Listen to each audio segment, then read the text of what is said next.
तो 94.3 my FM पर मैं हूँ वेद आपके साथ में। शो का नाम हैप्पी इवनिंग। क्या हाल चाल है आप सबके? वैलेंटाइंस वीक, दो तरह के लोग हमारे आसपास देखने को मिल रहे हैं। एक तो वो हैं जिनकी ज़िंदगी में मोहब्बत है तो उनको मज़ा आ रहा है, वो हर दिन कुछ ना कुछ प्लान कर रहे हैं, और दूसरे सरकार से रिक्वेस्ट कर रहे हैं कि बस इसी एक हफ्ते के लिए कैसे भी करके लॉकडाउन कर दिया करो हर साल। कोई मतलब नहीं है इसका तो कोई बात नहीं, आज नहीं तो कल ज़िंदगी में मोहब्बत आ ही जाएगी। तो उस मोहब्बत के नाम आगे ये गाना आपके लिए। मैं मिलता हूँ थोड़ी सी देर में। ये है माय एफएम। चलो आज कुछ अच्छा सुनते हैं। हेलो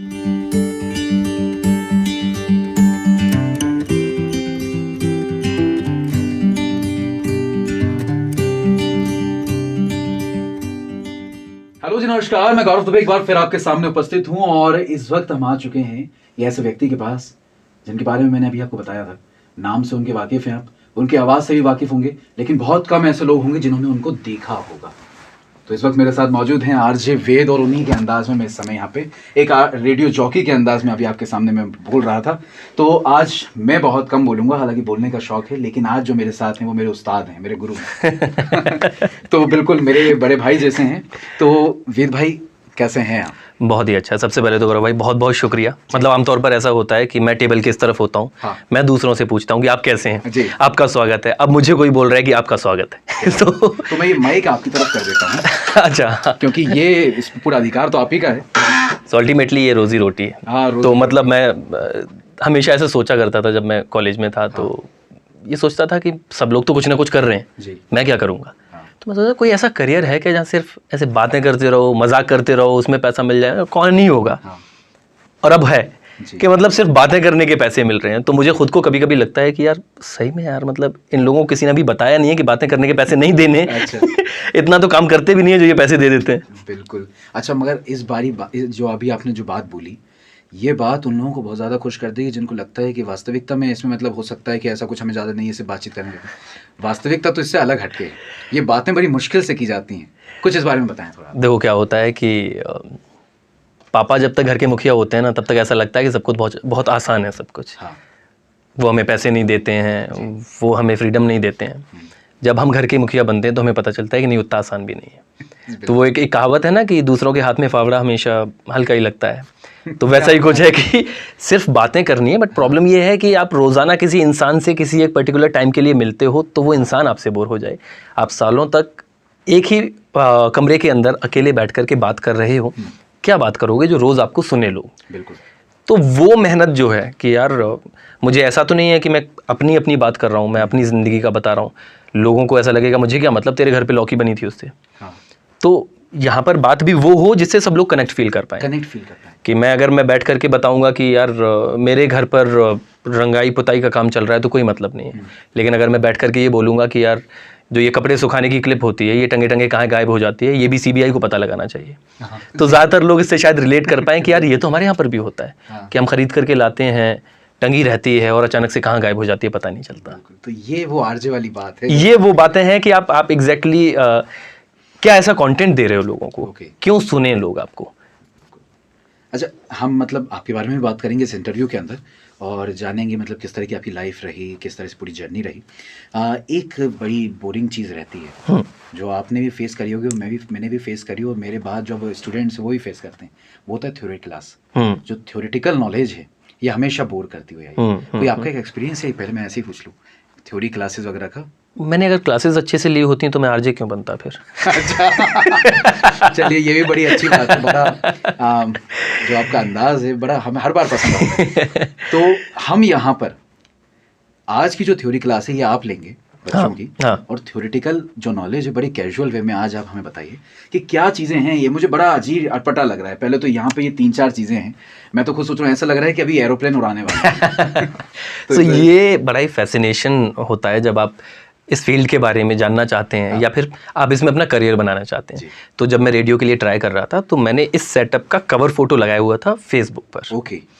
कि मैं किसी दिन ऐसी जगह पर बैठ करके काम करूंगा। अच्छा, तो बड़ा ही सिंपल है, बहुत सिंपल है। काम करते थे या नहीं करते थे जब कवर फोटो? नहीं, उस समय मैं सिर्फ ट्राई कर रहा था। ट्राई कर रहे थे। तो वो दौर था कि हाँ, कि मतलब ऐसे माइक पर बैठ करके बोल रहा हूँ, सामने कंसोल रखा हुआ है, मॉनिटर है, और ये एक अलग लेवल का व्यू। सो ये जो दायरा है ना, ये बहुत छोटा एक कमरा है, लेकिन ये दुनिया हमारे लिए बहुत बड़ी है।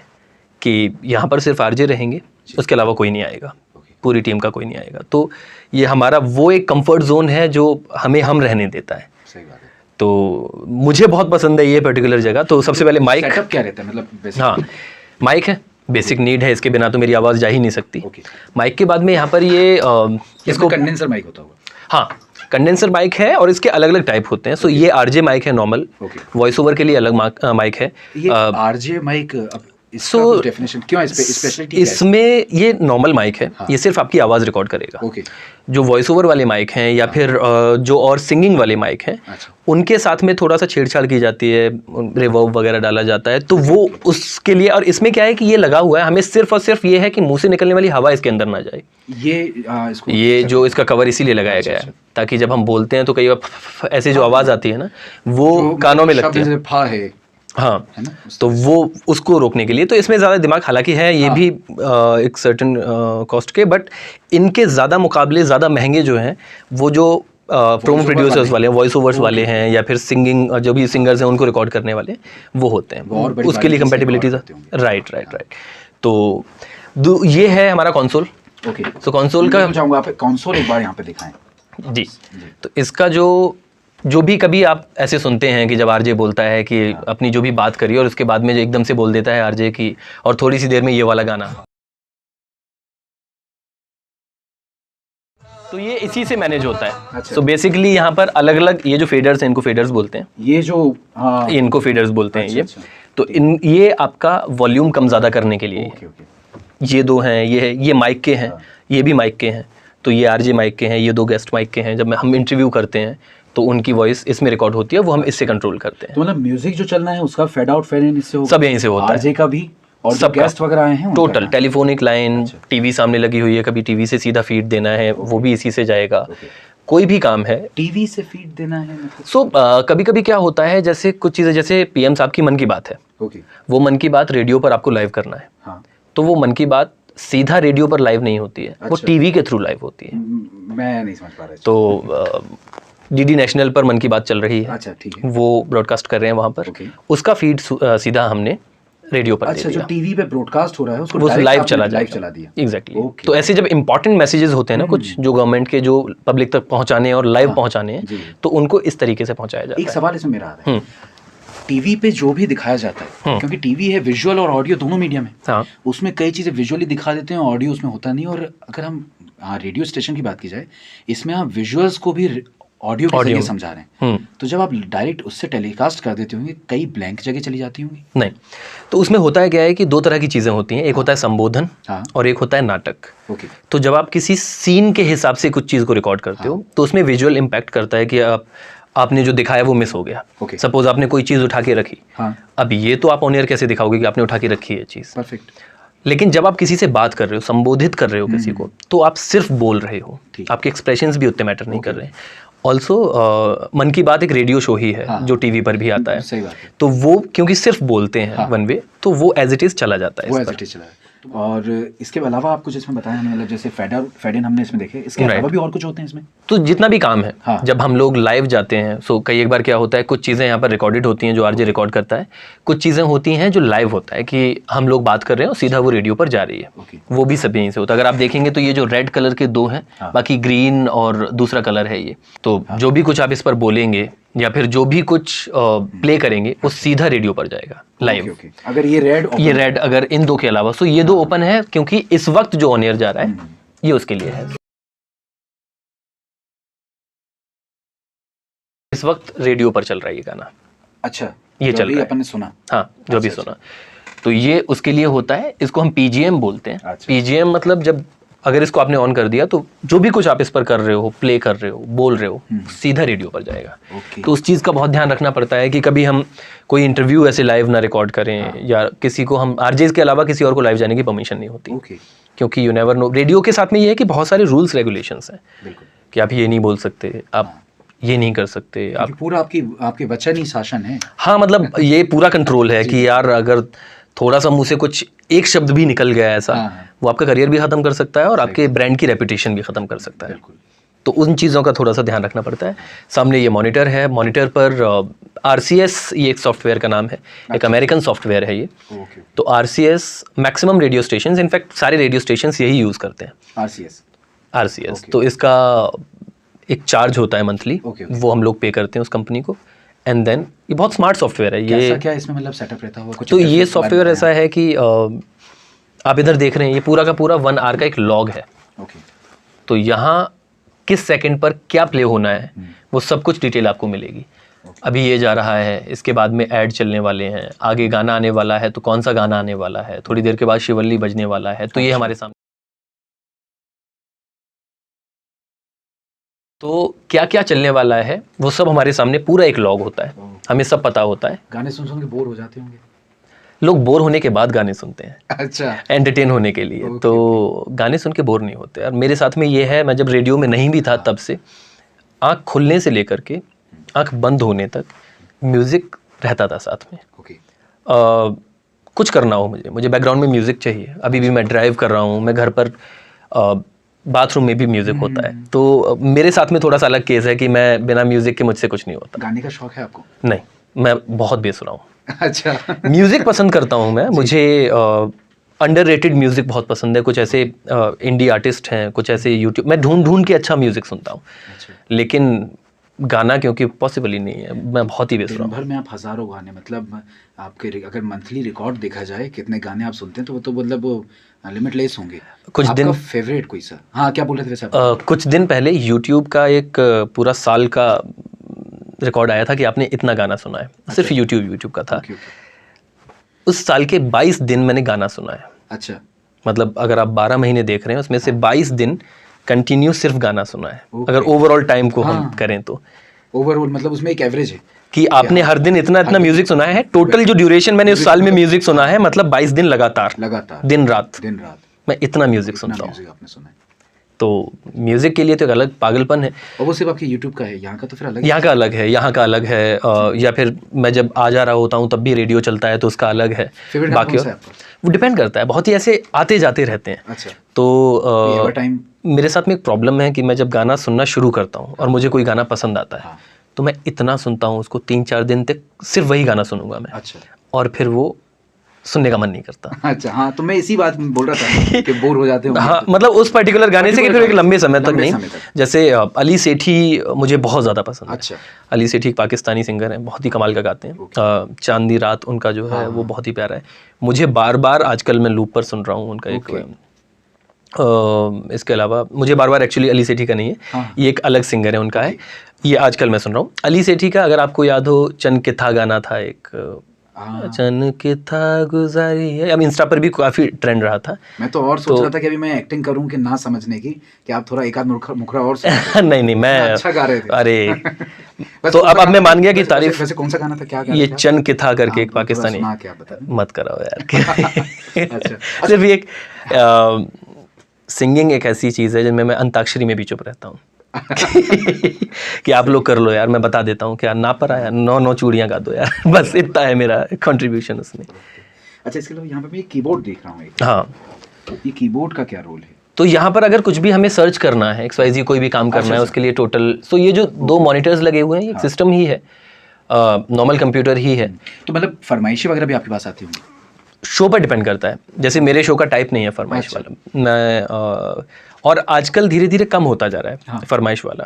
कि एक ज़माना था जब फरमाइश वाले गाने ज़्यादा चलते थे। अब क्या होता है, अब रिसर्च होती है जी। तो जैसे कुछ एजेंसीज़ हैं जो हमारे साथ में जुड़ी हुई हैं, वो एजेंसीज़ रिसर्च करती हैं पब्लिक में कौन सा गाना चल रहा है, कौन सा पसंद आ रहा है, लोगों को ऑप्शंस दिए जाते हैं, लोगों को म्यूज़िक सुनाया जाता है।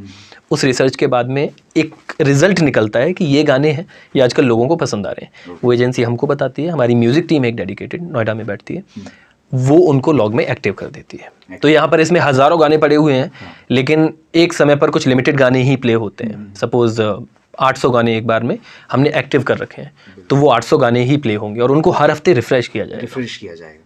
तो मतलब मोस्टली आपके सामने ही रहते हैं सारे? हाँ, सारा कुछ सामने, बट ये म्यूज़िक हैंडल करने वाली टीम एक डिफरेंट। अच्छा। तो वो अलग जगह से नोएडा से।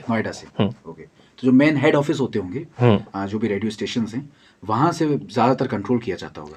आपके यहाँ से जो ब्यूरोज हैं यहाँ से कैसा क्या कंट्रोल रहता है, यहाँ पे कितनी छूट रहती है कंट्रोल की? एक्चुअली कंटेंट सारा कुछ लोकल पर ही होता है। अच्छा। सो ये मॉनिटर किया जाता है वहाँ से। अच्छा। जितने जैसे माई एफएम के 30 स्टेशन हैं। हाँ। अब माई एफएम के 30 स्टेशन पर क्या है कि जो भी म्यूजिक प्ले होगा ये सब एक टीम डिसाइड करेगी, एक डेडिकेटेड टीम है। जी। लॉग जो आप ये देखते हैं ये हर हफ्ते का क्रिएट करना पड़ता है, मतलब कमांड देनी पड़ती है, ये सॉफ्टवेयर खुद कर देता है। अच्छा। ये सब वो टीम डिसाइड करती है। ओके। तो ये एक तरह से आपको थोड़ा फ्री हैंड दिया गया है कि भाई आप अपना काम कर लो, ये टेंशन मत लो आप। ओके।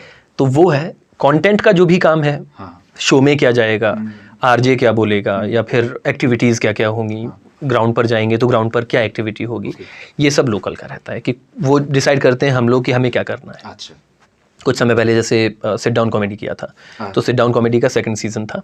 फर्स्ट सीज़न में पहली बार रेडियो पर इम्प्रॉम्प्टू कॉमेडी हमने शुरू की थी। ओके। तो हमारे भोपाल के कुछ स्टैंड अप कॉमेडियंस के साथ में वो हमने सिर्फ रेडियो पर की थी। इस बार एक स्टेप आगे जाकर के रेडियो के साथ में हमने 5 कॉलेजेस का एक टूर कराया था, यूनिवर्सिटीज़ का, जहाँ पर लाइव ऑडियंस के बीच में उन लोगों ने परफॉर्म किया था।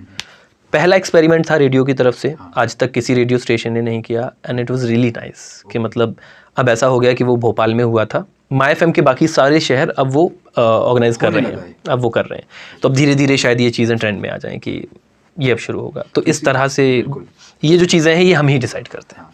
तो मतलब मुझे लग रहा है कि जो अभी आपने जिस तरह से बात बताई, एक आरजे की लाइफ में, एक आरजे की जो करियर जर्नी है उसमें, जैसे हम देखते हैं प्रिंट मीडिया में अगर किसी जर्नलिस्ट की, किसी रिपोर्टर की खबर जो है बायलाइन छप जाती है तो उनके लिए बहुत बड़ी बात होती है। तो आपके लिए जब आप इस तरह से कोई माइलस्टोन कर देते हैं और बाद में वो चीज़, वो ट्रेंड फॉलो हो रहा है हर जगह, तो उस समय बड़ा अच्छा लगता है। आई थिंक रेडियो के साथ में एक बहुत खूबसूरत चीज़ है कि ये बहुत पर्सनल मीडियम है। मतलब कभी कभी मैं खुद सोचता हूँ कि यार हम डेली कितने लोगों से मिलते हैं, बट हम नाम कितनों के याद रख पाते हैं। बट एक पर्सन है जो रेडियो पर आता है, चल रहा है, हमें उसका नाम याद रह जाता है, और ऐसा बहुत कम टाइम में होता है। मेरा मानना है, क्योंकि मेरे शो का नाम हैप्पी इवनिंग है, अगर मैं मेरी बातों से किसी के चेहरे पर, मैं लाफ्टर की बात नहीं करता, एक स्माइल ला पाता हूँ ना, तो शायद मेरे लिए सब चीज़ें ठीक है। तो कितना ही मैटर नहीं करता कि आप कौन सा अवार्ड ला रहे हैं, क्या ला रहे हैं। अल्टीमेटली आपका, जिसको आरजे लिंक बोलते हैं, एक बार रेडियो पर जो आरजे बोलता है, अगर आपका लिंक सुनने के बाद किसी के चेहरे पर स्माइल आ गई, आपने अपना काम कर लिया। अभी जैसे मैं अभी आपको सुन भी रहा हूँ तो मैं देख रहा हूँ कि कहीं ना कहीं वो जो एक बॉडी लैंग्वेज है, ये जो फेस के एक्सप्रेशन जब आप कहते हैं, तो अब बड़ी आपकी, मतलब मैं देख रहा हूँ बॉडी लैंग्वेज में वो संजीदापन जो है, बहुत ज़्यादा सीरियसनेस जो है वो बहुत ज़्यादा है। आप हंसी मजाक की भी अगर बातें कर रहे हैं तो कहीं ना कहीं वो संजीदा लहजे में कर रहे हैं। तो वो उसका क्या राज, मतलब कुछ उसके पीछे का कुछ है? नहीं, एक्चुअली मुझे ऐसा लगता है कि मतलब रियल लाइफ में ज़्यादा आप मतलब सीरियस हैं? नहीं, मैं बिल्कुल सीरियस नहीं हूँ। अच्छा, ये बात भी अभी आपने बताया सीरियस। बट मैं रियल लाइफ में बिल्कुल सीरियस नहीं हूँ। बट मुझे क्या, जब मैं सीरियस नहीं हूँ तो मैं लॉजिकल बात नहीं करता हूँ। ओके। तो मेरे ऑफिस में मैं इसीलिए बदनाम हूँ कि मैं हंसी मजाक करता रहता हूँ, मैं उछल कूद करता रहता हूँ, लेकिन उस वक्त आप मुझसे लॉजिकल बात की उम्मीद मत करो। ओके। फिर मैं जोक्स मारूंगा, मैं कुछ भी करूँगा, बट एक वो होते हैं ना कि थोड़े समझदार इंसान, मैं वो नहीं हूँ। आई थिंक आप तो इतना खूबसूरत लिखते हैं और आप इस चीज़ को जान पाएंगे कि आपकी जो लेखनी होती है वो आपके अंदर ये सीरियसनेस लाती है। तो जब मैंने थोड़ा लिखना शुरू किया था, उसके बाद में ज़िंदगी में थोड़ा ठहराव आया।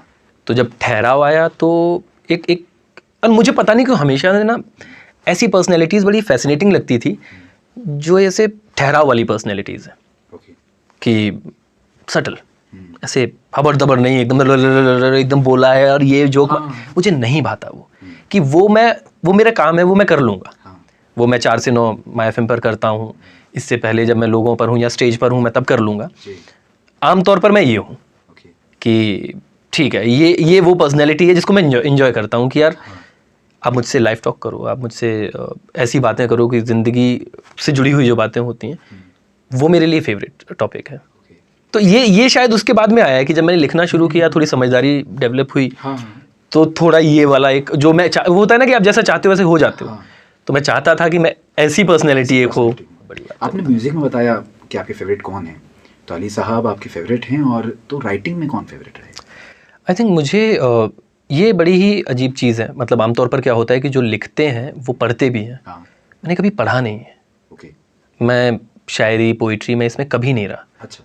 तो वो जो कुछ चुनिंदा होते हैं कि यार जो सबको पता है कि जिनकी फितरत पर शैतान भी शर्मिंदा है, वो भी आए हैं हमको नसीहत करने। क्या है ना? बात तो इस तरह की जो एक स्लैंग बन जाती है ना, जो लाइंस, वो तो मुझे पता है।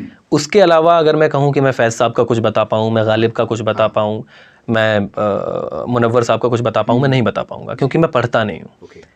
तो ऐसा किसी का, लेकिन वो होता है ना कि जिसकी राइटिंग आपको अच्छी लगती है। मुझे लिरिक्स के मामले में इरशाद कामिल साहब एक्चुअली बहुत ही कमाल लगते हैं। इरशाद कामिल साहब की जो सोच है और जहाँ वो लिखते हैं, वो एक डिफरेंट लेवल पर है। एक अलग है कि मतलब जब कहीं पर कुछ भी नहीं था, वही था। ये इस लेवल का सोच पाना ही अपने आप में बहुत बड़ी बात है। सही बात है। या फिर अमिताभ भट्टाचार्य। ओके। अमिताभ भट्टाचार्य भी बहुत खूबसूरत लिखते हैं। वो शायर नहीं है, लेकिन गाने जो भी लिखते हैं वो बहुत खूबसूरत लिखते तो हैं। गाने भी एक तरह की पोइट्री का ही फॉर्म है। हाँ, वो वही है। बिल्कुल। तो आपको क्या लिखना पसंद है? पोइट्री और शायरी, दोनों ही चीज़ें। कुछ छोटा सा अगर जहन में हो तो आप बताएं, सुनाएं। मैंने कुछ दिन पहले ही कुछ लाइंस लिखी थी, 2 लाइंस ही थी टेक्निकली। वो ये था कि सफ़र तू ही बता दे इम्तिहान कब तलक है मेरा। सफ़र तू ही बता दे। सफ़र तू ही बता दे इम्तिहान कब तलक है मेरा, कि मेरी मंजिल दूर है कि रास्ता ही गलत है मेरा। तो ये जो 2 लाइनर्स हैं, ये लिखना थोड़ा सा मुझे पसंद है, ज़्यादा पसंद है। तो वो होता है ना, हर किसी के पास में एक वो ग्रुप होता है, व्हाट्सएप ग्रुप, जिसमें अकेला वही होता है इंसान, हर आर्टिस्ट के पास में, या जो लिखने से जुड़े हुए हैं। तो वैसा एक ग्रुप है जिसमें जब कुछ आता है तो शेयर करते रहते हैं। शॉर्ट कहें तो समंदर को कमंडल में भरने का क्या बात। तो उसमें बहुत है। और मेरे साथ में एक बड़ी प्रॉब्लम है हमेशा से याद न रख पाने की। अच्छा।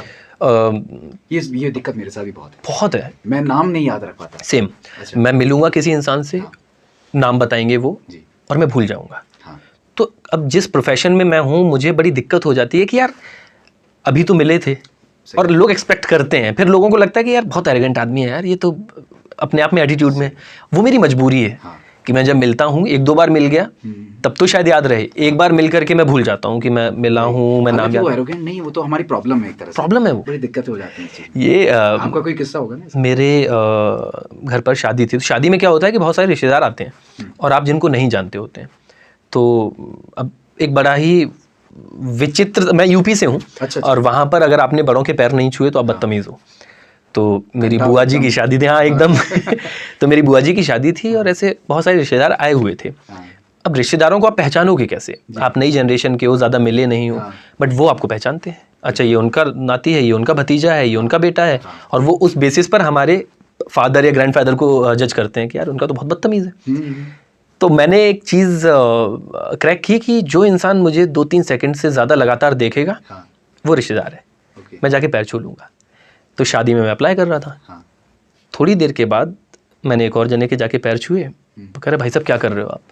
बाद में पता चला वो टेंट वाला था। लिटरली ये लिटरली हुआ है मेरे साथ। सही बात है। तो मैंने कहा अरे यार ये अच्छा, ऐसा, क्योंकि वो मुझे देख रहा था। बिल्कुल।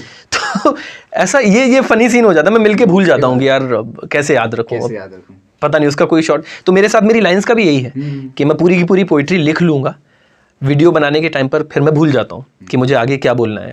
आमतौर पर ये होता है कि जो लोग लिखते हैं वो अपनी लिखी हुई चीज़ें मुँह ज़बानी याद रखते हैं, मुझ पे नहीं हो पाती।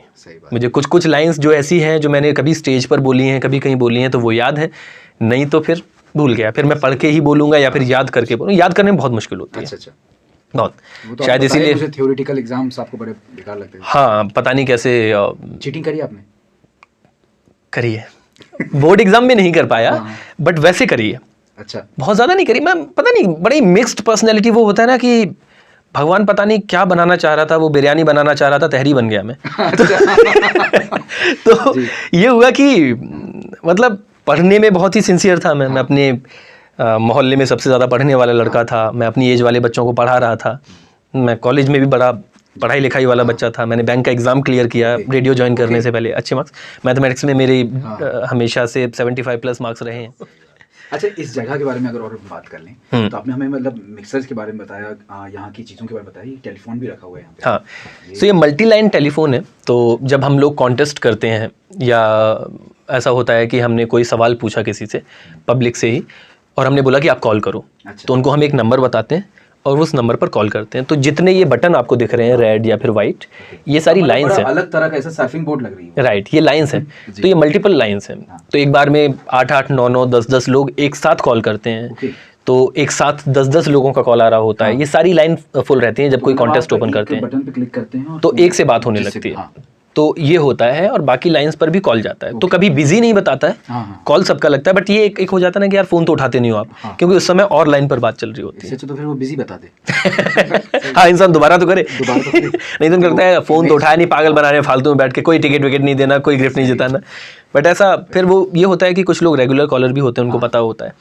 तो ये देखिए आपकी आरजे की जो लाइफ है पूरी, अभी तक की जो जर्नी है, कोई ऐसा कॉल जो अभी तक याद रहा हो, बड़ा इंटरेस्टिंग कॉल, चाहे उसने आप तो रुला दिया हो या फिर हंसा दिया हो, कुछ भी? 2 कॉल्स थे। हाँ। एक तो मैं एक बार 72 आवर्स नॉन स्टॉप कर रहा था, ओके। तो मतलब 72 आवर्स तक मैं रेडियो पर लाइव ही था, 72 आवर्स? दिन रात ओके। पूरा टाइम। तो मैं लाइव ही था, हाँ। स्टूडियो में ही खा रहा हूँ, वहीं पर पानी पीना हो रहा है, ऑफिस में ही रुका हुआ हूँ, अजमेर में था मैं। फिर आपका मतलब बड़ा रिकॉर्ड एक अलग है। अच्छा। वो रिकॉर्ड एक नेशनल रिकॉर्ड था, मेरे जैसे और तमाम आरजेस थे माय एफएम के ही। कितना क्या रहा होगा? 30 स्टेशंस पर वो आई थिंक किया गया था, तो 30 स्टेशंस के आरजे 72 आवर्स लाइव थे। नॉन स्टॉप लाइव का तो शायद 100 प्लस का है किसी का ओके, रिकॉर्ड, बट वो 72 आवर्स का बज़ उन दिनों शहर में बहुत था। तो हमें लगता है आप वो रिकॉर्ड तोड़ोगे जरूर। अब पता नहीं, लेकिन हाँ, तो आप बता रहे हैं। करियर की शुरुआत के दिनों में, हाँ, तो 2016 में ये मैं अजमेर में था और अजमेर में किया था। अच्छा। तो अब आप कितना बोलोगे, गले से कितना काम लोगे। तो कुछ समय के बाद मेरा गला बैठने लगा था, तो एक बच्ची का कॉल आया था, कुछ 7-8 साल की रही होगी। तो बड़ी क्यूट तरीके से वो बोल रही है, वेद भैया आप ये खा लेना, मम्मा ने बताया आप अदरक का वो चाय पीते रहना, आप ये कर लेना, और कल मैं आपके लिए कुछ लेके आऊँगी। हाँ। बहुत सारे लोग आ रहे थे, कोई कुछ लेके आ रहा था खाने के लिए, कोई दवा लेके कुछ लेके आ रहा था। वो बच्ची अगले दिन लिटरली आई है और कुछ एक काढ़ा टाइप का लेके आई थी, अपनी मम्मी से बनवा करके अपने पापा के साथ आई थी, और वो बोली कि आपकी आवाज़ बैठी हुई है, आप ये पियो। वो आई थिंक, और क्योंकि आप शुरू कर रहे हो, मेरा उस वक्त रेडियो लगभग शुरू ही था, उस चीज़ ने एक अलग पुश दिया था कि यार 6-7 साल की बच्ची है, वो मुझे सुन करके ऐसा कनेक्ट फील कर रही है। फिर उसके बाद में कुछ समय के बाद में एक कॉल मेरे पास में आना शुरू हुआ था। वो फिक्स था कि मेरा शो ख़त्म हो रहा है, 9 बजे मेरा शो ख़त्म होता है, 8:50 पर उसका कॉल आ जाएगा। 10 मिनट पहले? हाँ, 10 मिनट पहले लाइन पर ही कॉल आएगा।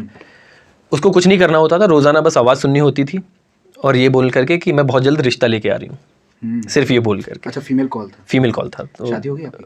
नहीं, अभी तक तो नहीं हुई है। तो ये था कि रिश्ता लेके आ रही हूँ। तो मैं ऐसे नॉर्मली ऐसे ले लिया, okay thank you so much, इसी तरह से आप टैकल करते हो, ओके थैंक यू सो क्या मच, कह हाँ सकते बहुत हैं बड़ी उसके बात है।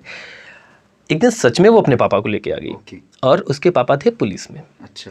अरे, तो कि मुझे तो पसंद है वेद, मुझे इससे शादी करनी है। थोड़ा उल्टा कंडीशन हो गया ना। उदयपुर की बात थी। हाँ। तो एकदम ही आप पुलिस वाले वो थे, और वो भी ऐसे कि बेटा शादी नहीं हुई है। तो ये मैंने कहा अभी अंकल जी बहुत यंग हूँ मैं शादी के जी, लिए। जी।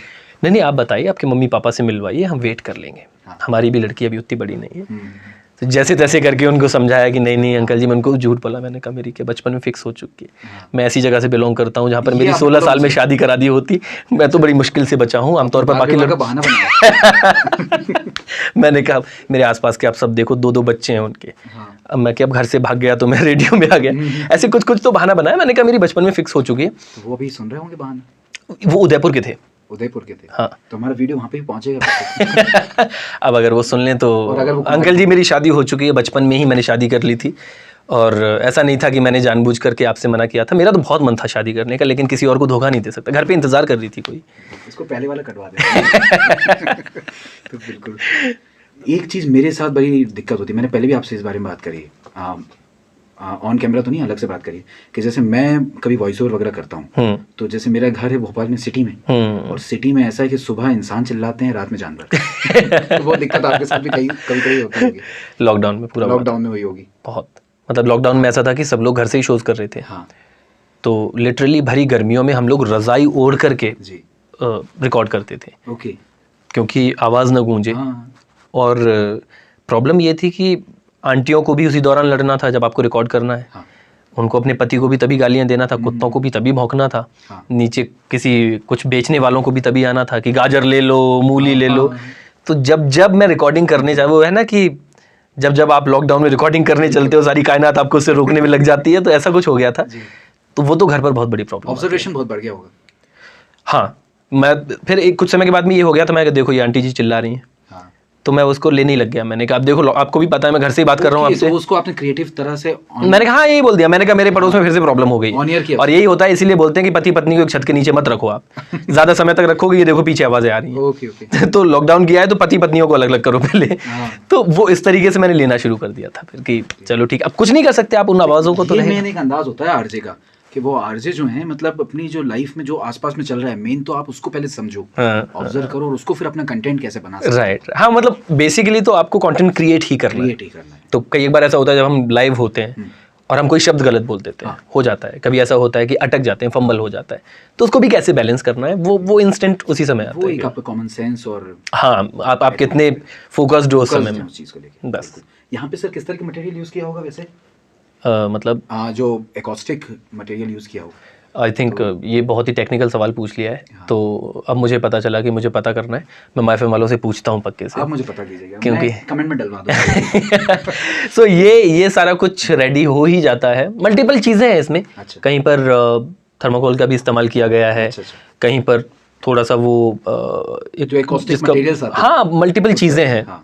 तो पहले दीवार के ऊपर एक लेयर्स लगाते हैं। हाँ। लेयर्स के बाद में कुछ कुछ मटेरियल यूज़ करते हैं, कुछ ऐसा कॉटन जैसा भी कुछ होता है जिसका इस्तेमाल होता है, और उसके ऊपर से फिर ये जो कपड़े की लेयर आप देख रहे हैं ये की गई है। आपका ये जवाब मुझे बता रहा है कि आप कितना ज्यादा कनेक्टेड हैं इस स्टूडियो से। बन रहा था तब भी आप देख रहे थे यहाँ पे? ये स्टूडियो बना है अब से आई थिंक 16 साल पहले। अच्छा। तब मैं यहाँ नहीं था। हाँ। बट हाँ जो होता है एक बेसिक वो मुझे लगता है कि शायद यही हुआ होगा, यही। बाकी नहीं पता अंदर क्या है। हाँ, एक लास्ट चीज हम यहाँ पे करते हैं। यहाँ पे एक ड्रॉर दिख रही है, आप यहाँ पे अपना कुछ सामान रखते हैं पर्सनल? सिर्फ फोन होता है, अच्छा। एक पेन होता है, पेपर होता है, बस दैट्स इट। और पेपर वगैरह आपकी स्क्रिप्ट वगैरह होती होगी? हाँ कुछ जो पॉइंटर्स हम लोग लिख करके लाते हैं उनका प्रिंट आउट तो नहीं होता है, मैक्सिमम टाइम हम यहाँ से निकालते हैं। सो ये सिस्टम इसीलिए होता है सो दैट सिस्टम है। हाँ इंस्टेंट आपको कुछ भी सर्व करना है, कुछ भी इंटरनेट से सर्च करना है, कोई रिसर्च का काम करना है, तो इस पर आप तुरंत के तुरंत कर सकते हैं। ओके। सो एनीथिंग जो आप यहाँ पर कर सकते हैं। बाकी सामान मेल आरजेज का कुछ नहीं होता है। लड़कियों को ये कभी झुमके आपको यहाँ पर मिलेंगे जो फीमेल आरजेज हैं। तो मुझसे पहले जो शो करती हैं वो भी फीमेल हैं, उससे पहले जो करती हैं वो भी फीमेल हैं। कभी उनके यहाँ झुमके मिलेंगे, कभी अंगूठियाँ मिलेंगी। अच्छा। कभी कुछ छूट जाता है। शिकायत आपने उनसे करी? बहुत करी है। बहुत करी है। तो कुछ उससे उनके लिए नहीं नया फर्क नहीं है, होगा। कुछ नया नहीं है। तो आमतौर पर ऐसा ही है कि कभी हाथ का कुछ निकल गया, कभी घड़ी रह जाती है। हाँ। तो इतना तो ऑब्वियस है, आपके आसपास अगर लड़कियां हैं तो आपको करना पड़ेगा सेटिंग, ठीक है। सही। इसके अलावा कोई और ऑप्शन और नहीं है आपके आपके पास तो पास। रिश्ते आ रहे हैं, आप तो घिरे हुए हैं उस तरह से। और भोपाल की जो मुझे लगता है, वैसे देवियों से मैं क्षमा चाहूंगा, पर हाँ ये तो वास्तविकता है ना। आप भी इस चीज को स्वीकार करेंगे कि वेद भाई के पीछे कितनी दीवानी होंगी। मुझे दिखाई क्यों नहीं देती? इस वैलेंटाइंस वीक भी सिंगल क्यों हूँ फिर मैं? आपको याद है पिछली बार वैलेंटाइंस डे पे अपन ने एक प्रोग्राम किया था? हाँ। तो पोइट्री वाला वो- उस समय मेरे को मालूम चला था कि कितना शौक है आपको पोइट्रीज का। हाँ मतलब एक बहुत ही अमेजिंग चीज़ है कि कह कोई और रहा है, मुझे लग रहा है कि मेरी कहानी कही जा रही है। तो पोइट्री की ये बहुत खूबसूरत बात है, ये शायद किसी और में नहीं हो सकती चीज़ की। एक टू लाइनर के साथ हम इस जगह पर समाप्त करते हैं, अब लोकेशन बदलते हैं। कोई एक प्यार मोहब्बत पे याद आ रहा हो? एक ऐसी चीज़ है जो थोड़ा सा फ्लर्ट के वे में है, और मैं जब स्टेज पर होता हूँ तो ज़्यादा इस्तेमाल करता हूँ इसका कि ये मनाना हमेशा मेरे हिस्से में ही क्यों आता है, कभी तो तुम भी मनाया करो। हाय हाय। ये मनाना हमेशा मेरे हिस्से में ही क्यों आता है, कभी तो तुम भी मनाया करो, और मेरी नाराज़गी फिर कमज़ोर पड़ जाती है, तुम यूँ चश्मा ना लगाया करो। हाय हाय हाय, क्या बात है। इस पे तो मैं ग्लैड हो जाऊँ। अरे ये आपसे भी फ्लर्ट हो गया, मेरे सोचो। से भी हो गया। तो ठीक है, कोई बात नहीं, ये ब्रदरहुड है भाई। तो चलिए अब यहाँ से हम चलते हैं बाहर, और बाहर देखते हैं आपका डेस्क जहाँ चलिए। पे आप बैठते हैं। और वहाँ पर क्योंकि आरजेस का ये मैंने देखा है जो जो electronic क्रिएटिविटी media या- आप एक्सपेक्ट कर रहे हैं वो नहीं मिलने वाली है, अच्छा। क्योंकि आफ्टर ऑल मैं हूँ एक बैचलर ही। ओके। तो बैचलर्स का सबसे ज़्यादा साफ भी दुनिया का गंदे से गंदा ही होता है। चलिए बिल्कुल, तो फिर भी हम वो देखना एक बार ज़रूर। ओके भाई। इसके बाद अब हम देखते हैं, जैसे अभी हम आपकी फिलहाल तो जगह पे देख रहे हैं कि आप जहाँ सिटिंग करते हैं वहाँ का कैसा क्या माहौल है? तो ये है मुझे बनना है, मैं कैसे बनूं रेडियो जॉकी। तो ये बड़ा उन्होंने बड़ा डायरेक्ट डायरेक्ट क्लियर बताओ, तुम तो ये बताओ आज ये कैसे बनते हैं बस। बस क्या कहेंगे? आई थिंक मेजर 3 चीज़ें हैं। एक तो ये है कि आरजे जो जॉब है आवाज़ वाली दुनिया है, आवाज़ को अच्छा रखने के लिए क्या करते होंगे? कुछ करते हैं? हाँ करते हैं मेरे उस पर ध्यान देते हुए। ये ठंडक और गर्मी के बीच का मौसम चल रहा है। हाँ बहुत ही अमेजिंग मौसम है। ये दैनिक भास्कर का ऑफिस ऊपर ही है। तो ये दैनिक भास्कर का पूरा हेड ऑफिस है। हाँ। दैनिक भास्कर की जो शुरुआत हुई थी वो भोपाल से ही हुई थी। मैं एकदम गुस्से में उतरा, उसने मुझे सॉरी बोल दिया। हाँ। अब इसके लिए तो मैं रेडी नहीं था। सही। तो मुझे लगा लड़ाई होगी। सॉरी क्यों बोल सॉरी क्यों बोल दिया? अब सॉरी बोल दिया तो मैं क्या बोलूँ? मैं कहा अच्छा ठीक है कोई बात नहीं। आज ये पौधा है, ये कभी बीज हुआ करता था। तो मेरा जो बैकग्राउंड है, मैं क्योंकि यूपी से हूँ, शलजम को सलजम बोलूँगा, मैं वा को बा बोलूँगा, तो कैसे काम चलेगा? मैं ये थोड़ी बोल सकता कि विश्व में बहुत सारे लोग ऐसे हैं। तो यूपी में इंग्लिश का भी बहुत बड़ा प्रॉब्लम रहता है। तो वहाँ अभी भी जब पढ़ाते हैं तो ऐसे पढ़ाते हैं कि आ जाएगा लौट के, जो भटका होगा, मैंने वक्त दिया है अपने वक्त को थोड़ा। क्या बात है। बोले अबे पागल है क्या तू?